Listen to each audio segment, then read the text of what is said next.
Bisma's hand touched the phone screen, still glowing with a picture of Jungkook, BTS's golden maknae, smiling during a performance. The alarm had just gone off, loud and sharp, cutting through the peaceful silence of the Fajr morning. She groaned softly and rolled onto her back, staring at the ceiling as her heart did that familiar feeling, the one she'd felt every morning for months, a confusing mix of excitement and longing she couldn't explain. It started when she was 14, sneaking YouTube videos of BTS after her parents went to bed. She prayed, fasted, and wore her hijab with pride, even when kids at school stared. But Jungkook, he was her exception, her haram little escape. Back then, it was just a crush, cute, harmless. Now at 18, it was a wildfire she couldn't put out. She dragged herself to the bathroom, splashing water on her face for wudu. As she stood on her prayer mat, facing the Qibla, her lips moved through Surah Al-Fatiha, but her mind wandered. What if Jungkook saw me right now? Would he think I'm pretty in this hijab? She caught herself mid-thought, squeezing her eyes shut. "Focus, Bisma," she said in her head, but the damage was done. By the time she finished, she was already reaching for her phone, opening Instagram to check if he'd posted anything new. College was a blur. Bisma sat through math class, her notebook open but untouched, her pencil sketching tiny hearts instead of equations. Her best friend, Amina, nudged her. "You okay? You've been zoned out all day." Bisma forced a smile. "Yeah, just tired." She couldn't tell Amina the truth, that she'd spent lunch break in the bathroom, earbuds in, listening to Jungkook's solo track Euphoria, imagining him singing it just for her. Amina would laugh, or worse, lecture her about wasting time on a guy she'd never meet. The obsession wasn't just daydreams anymore. It was time. Hours stolen from studying, from family, from herself. She'd stopped reading Quran as much, telling herself she'd catch up later. She avoided her cousins' calls because talking to them meant less time to scroll through Jungkook fanfics on her phone. Every night ended the same.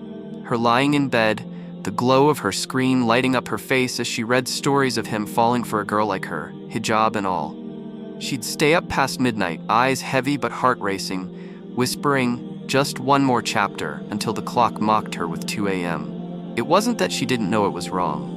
She did.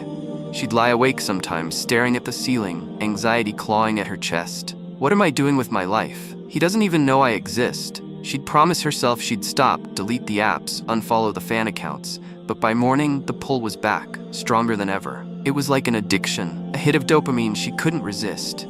Jungkook made her feel alive, special, even if it was all in her head. One Friday, something shifted. Bisma was at the masjid with her family for Jumu'ah. The imam's khutbah was about the heart, how it's a vessel, fragile and easily filled with the wrong things. "Guard your heart," he said, his voice steady. "Fill it with Allah, not with dunya that fades."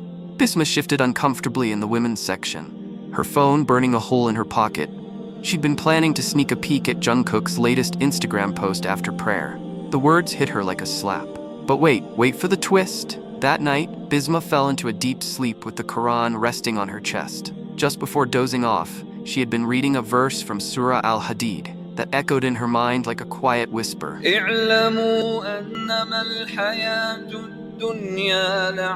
It stayed with her, like the verse was speaking directly to her heart. In the dream, she was in a vast, open space, like a concert hall but silent, empty. The lights were dim, and the air felt thick with something unspeakable. And there he was, Jungkook. But not like the versions she knew from fan cams or Instagram. This Jungkook wore simple clothes, loose and plain, no makeup, no stage lights. His hair was unstyled. His eyes, usually filled with fire, were calm, almost sad. He looked at her, not with affection, but with a softness that pierced. "You have made me your Qibla," he said, "but I am no direction worth facing." His voice was quiet, but it thundered in her heart. "You think you love me," he continued, "but you love the reflection of your emptiness. Fill that, and you won't need to chase shadows." She tried to speak, but her throat closed up. Then he raised his hand, not in warning, but in farewell. "He is closer to you than your jugular vein. Why look for love in someone who doesn't even know your name?" She jolted awake, chest heaving, sweat on her brow. The room was silent, except for the ticking of the clock and the faint adhan echoing through the walls. Fajr. But this time, she didn't groan or reach for her phone. She got up, slowly, like her body had just remembered how to breathe again. That morning, she woke up different. Her eyes opened slowly, not to the sound of her alarm, but to a strange stillness. The kind that follows a dream you don't fully understand, but can't forget either. For a few seconds, she just lay there, blinking at the ceiling, her heart still echoing with the last words he spoke to her in the dream. What you fill your heart with becomes who you are. The way he said it, it wasn't harsh. It wasn't even sad. It was gentle. Almost like he was disappointed for her, not in her. She sat up slowly, the Quran still lying beside her pillow. Last night, she had fallen asleep trying to read it. Now, she couldn't even remember which verse she stopped at. All she could remember was his face, but not like before. Not the bright lights, not the stage, not the smile that made her heart race. This version of him stood in the dark. No fame, no fans, just a quiet look in his eyes like he saw right through her. And now that she was awake, she couldn't stop hearing his voice, or wondering, was it really him? Or was it something else speaking through him? She pulled the blanket around herself tighter. Her phone buzzed beside her, probably another fan account. She didn't pick it up.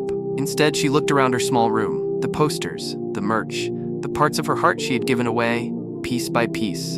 And then she whispered to herself, "Am I chasing a mirage?" It wasn't just a dream. It was a mirror. And for the first time, she was starting to see herself in it.